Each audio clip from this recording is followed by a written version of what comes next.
हा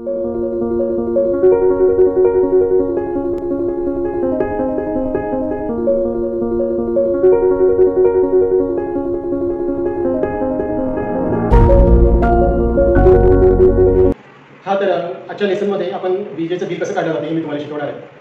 तर आपल्या घरामध्ये जो मीटर असतो त्याचं नाव आहे एनर्जी मीटर आणि एनर्जी मीटरच्या साहाय्याने आपल्या घरामध्ये विजेचं किती कन्झम्पशन होतं ते एकत्रितरित्या कॅल्क्युलेट केलं जातं. परंतु हेच विजेचं बिल आपण गणिती पद्धतीने देखील आपण याची पडताळणी करू शकतो. तर ही पडताळणी कशी करायची किंवा याचं कॅल्क्युलेशन कसं करायचं हे आजच्या लेसनमध्ये मी तुम्हाला शिकवणार आहे. तर सर्वप्रथम आपण हे बघूया की वीज खर्च होते म्हणजे नक्की काय होतं.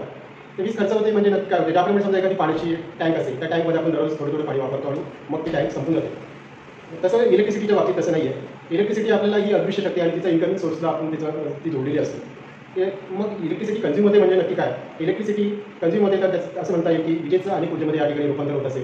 मग रासायनिक ऊर्जा असेल, चुंबकीय ऊर्जा असेल, या प्रकाश ऊर्जा असेल, या सर्व ऊर्जेमध्ये विजेचं जे ट्रान्सफॉर्मेशन होत असतं किंवा कन्व्हर्शन होत असतं. या ठिकाणी कन्व्हर्शन होत असताना वीज काय प्रमाणात त्या ठिकाणी खर्च होते आणि खर्च होताना आपल्याला मग युनिटच्या दरानुसार आपल्याला विजेचं बिल आकारणी संबंधित कंपनी करत असते. तर हे युनिट म्हणजे काय. या ठिकाणी युनिट शब्द आलेला आहे. तर विजेची आकारणी करताना युनिटच्या दरानुसार आपल्याला विजेचं बिल हे आकारलं जातं. तर एक युनिट म्हणजे काय. तर 1000 वॅट पॉवर 1 तास खर्च केली तर 1 युनिट वीज खर्च होते. तर कोणती कंपनी जी काही आपल्याला वीज पुरवठा करणारी कंपनी आहे त्यांचाही विजेचं युनिटचा दर ठरलेला असतो. जेवढा युनिट्स आपले जास्त कन्झम्पशन होईल तेवढं आपल्याला इलेक्ट्रिसिटीचं बिल हे जास्त येत असतं. मग आपल्या घरामध्ये जर विजेचं बिल कमी करायचं असेल तर आपल्याला कमी वॅटेजची उपकरणं वापरणं आवश्यक आहे. जेवढं आपण कमी वॅटची उपकरण वापरू तेवढं आपल्याला युनिट देखील कमी होतील आणि युनिट कमी झाले तर आपल्याला अर्थातच विजेचं बिल या ठिकाणी कमी येणार आहे. तर तुम्हाला मी आता पुढे विजेचं बिल कसं काढलं जातं हे एक उदाहरण देऊन मी तुम्हाला शिकवणार आहे. उदाहरणार्थ एका घरामध्ये 40 वॅटचे 2 ट्यूब दररोज 4 तास चालतात. 60 वॅटचे 2 पंखे दररोज 6 तास चालतात. 1500 वॅटची 1 शेगडी दररोज 2 तास चालते. तर मार्च महिन्याचे विजेचे बिल जर काढायचं असेल आणि जर एका युनिटचा दर 8 रुपये 40 पैसे असेल तर आपल्याला विजेचं बिल कसं काढायचं ते मी तुम्हाला फळ्यावर व्यवस्थित समजून देतो. तर या ठिकाणी प्रथम बघूया आपण. तर 1 युनिट म्हणजे काय. तर 1000 वॅट पॉवर 1 तास खर्च केली की त्याला आपण 1 युनिट असं म्हणतो किंवा त्याला 1 kWh असं देखील म्हणता येईल. म्हणजेच काय. तर 1000 वॅटला 1 तासांनी मल्टिप्लाय केलं तर आपल्याला 1 युनिट याचा अर्थ होईल. तर तुम्हाला मी या ठिकाणी आता फळ्यावर व्यवस्थित एक्सप्लेन करून देतो. हां तर इकडे लक्षात मला 1 kWh बरोबर 1000 वॅट इंटू 1 आवर.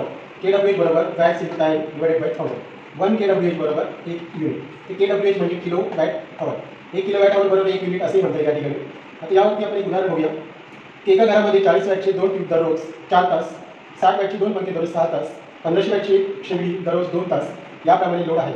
तर युनिटचा दर 8 रुपये 40 पैसे आहे. तर मार्च महिन्याचे विजेचे बिल काढा. हां तर 1 नंबर ट्यूबचे 31 दिवसाचे युनिट बरोबर 40 गुणिले 2 गुणिले 4 गुणिले 31 भागिले 1000. तर 40 म्हणजे ट्यूबलाईटची 40 वॅट आहे. ट्यूबलाईटची संख्या किती तर 2 आहे. किती तास चालतात दिवसभरात तर 4 तास आणि 31 म्हणजे मार्च महिन्याचे 31 दिवस.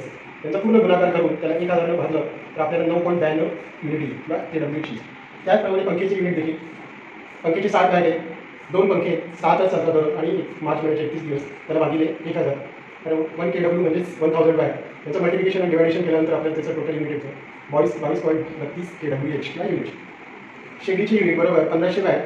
1500 वॅटची शेगडी आहे. एकच शेगडी म्हणून ते 1 आकडा घेतलेलं आहे. किती तास दिवसभरात किती चालते तर 2 तास आणि मार्च महिन्याचे 31 दिवस. याला पूर्ण भागाला याला 1000 भागल्यानंतर त्याचं उत्तर येतं 93 kWh किंवा 93 युनिट. मग याच्यानंतर एकूण महिन्याचे युनिट किती होतात तर मग पहिला ट्यूबलाईटचे 9.92 युनिट, पंख्याचे 22.32 युनिट आणि शेगडीचे 93 युनिट. तर तिन्ही युनिटची जर आपण टोटल मारली एकूण युनिट मारले तर 125.24 kWh किंवा युनिट येतात. म्हणजेच आपल्याला पूर्ण मार्च महिन्याचे एकूण युनिट किती खर्च झालेले आहेत तर 125.24 युनिट या ठिकाणी खर्च झालेले आपल्याला दिसतात. तर एका युनिटचं जर आपण बघितलं एका युनिटचं जर आपल्याला या ठिकाणी 8 रुपये 40 पैसे घेतलेले तर मग कसं बिल काढणार तर मार्च महिन्याचे विजेचे बिल बरोबर हे आपलं 125.24 हे टोटल युनिट आलेले त्याला आपण 8 रुपये 40 पैसे गुणल्यानंतर त्याचं उत्तर येतं 1052 रुपये 1 पैसे. म्हणजेच काय तर एक मार्च महिन्याचं विजेचं बिल आपल्याला साधारण 1052 रुपये 01 रुपीज याप्रमाणे विजेचं बिल तुम्हाला त्या ठिकाणी येणार आहे. तर या ठिकाणी तुम्हाला या उदाहरणावर तुम्हाला लक्षात आलं असेलच की विजेचं बिल कशा प्रकारे काढलं जातं. याचप्रमाणे आपण आपल्या तुमच्या घरचं देखील जर तुम्ही व्यवस्थित जर कॅल्क्युलेशन केलं सगळ्या युनिटची तुमच्या घरामध्ये असणारी उपकरणांची जर टोटल किती तास चालतात किती वॅटची उपकरण आहे याचं जर तुम्ही व्यवस्थित कॅल्क्युलेशन केलं आणि व्यवस्थित मांडणी केली आणि या पद्धतीने जर ते तुम्ही सोडवलं तर तुम्हाला देखील या ठिकाणी विजेचं बिल कशा प्रकारे काढलं जातं हे तुम्ही टॅली करू शकता. तर या व्हिडिओवर तुम्हाला नक्कीच तुम्हाला समजलं असेल की विजेचं बिल कशा प्रकारे काढलं जातं. आता या ठिकाणी सध्याच्या व्यवहारामध्ये युनिटचा दर हा वेगवेगळा असू शकतो. ज्याप्रमाणे 1 ते 100 पर्यंत युनिटचा दर वेगळा असतो 100 ते 300 पर्यंत वेगळा असतो, 300 ते 500 पर्यंत वेगळा असतो. जर विजेचं बिल तुम्हाला खरोखर कमी करायचं असेल तर तुम्हाला पहिल्या 100 पर्यंत युनिट जर ठेवला तर तुम्हाला अत्यंत कमी दराने तुम्हाला विजेचं बिल त्या ठिकाणी आकारलं जातं. म्हणून कमी कमी कन्झम्पशन करणे किंवा विजेची बचत करणे हा मुख्य हेतू असणं आपलं आवश्यक आहे.